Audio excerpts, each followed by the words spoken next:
छोटी सी बात, आप सवेरे सवेरे स्कूल जाने के लिए जो मार मार के उठाते हैं अपने बच्चों को, आप बहुत बड़ा अत्याचार कर रहे हो। कारण क्या है वो समझ लीजिए वो ये, मैं ये कह रहा हूं कि आप करें जरूरी नहीं है, लेकिन समझ जरूर लीजिए ताकि आपको करते समय ध्यान में रहे कि मैं ठीक कर रहा हूं या गलत।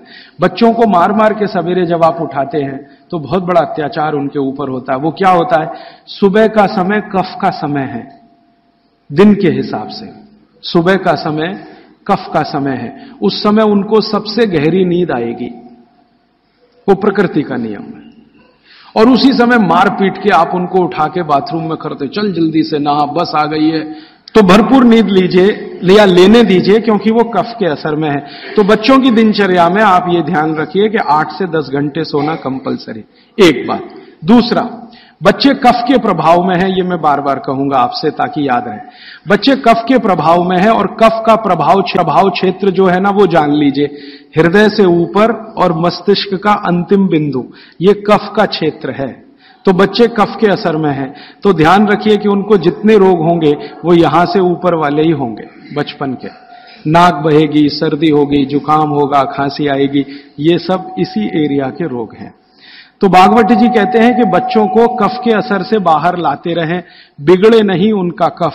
तो इसके लिए बच्चों की मालिश, उन्होंने एक शब्द, बहुत सुंदर शब्द दिया, अभ्यंग मालिश। मालिश बहुत जरूरी है, बच्चों की मालिश बहुत ही जरूरी है। तेल मालिश, बच्चों की तेल मालिश बहुत जरूरी है। वैसे तो सब माताएं करती ही हैं, अनजाने में वो एक बड़ा काम कर रही हैं। कफ को कम करने की जो दूसरी चीज बताई है भागवत ने, एक तो मैंने बताया नींद, जो कफ की विकृति को कंट्रोल में लाती है। दूसरी चीज जो कफ को कंट्रोल करती है, नियंत्रित करती है, वो है मालिश, घिसाई, रगड़ाई, ये कफ को कंट्रोल करती है। नींद के बाद हो गई मालिश। तो बच्चों की मालिश अत्यंत जरूरी है। तो सुबह जब वो सोकर उठते हैं, शौच आदि से निवृत्त होकर आते हैं, तो उनकी मालिश होनी ही चाहिए। अब भागवत जी ने कहा है कि जो कफ के असर में है वो व्यायाम ना करे, वो प्राणायाम ना करे, योग आसन भी ना करे।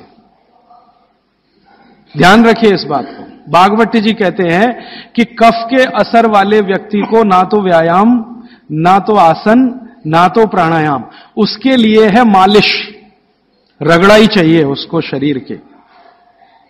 ठीक है, तो मेरी आपको विनती है कि बच्चों को व्यायाम करने के लिए प्रोत्साहित मत करिए।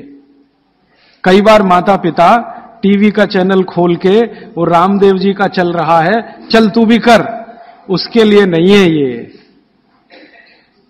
व्यायाम, योग, प्राणायाम उनके लिए सबसे उपयोगी है जो पित्त के प्रभाव में है।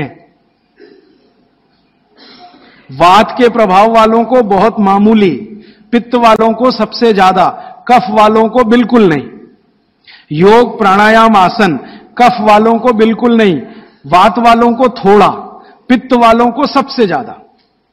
यह है सूत्र भागवत जी। तो बच्चों को मत प्रेरित करिए कि तुम आसन करो, कि तुम प्राणायाम करो, कि तुम ऐसी एक्सरसाइज करो।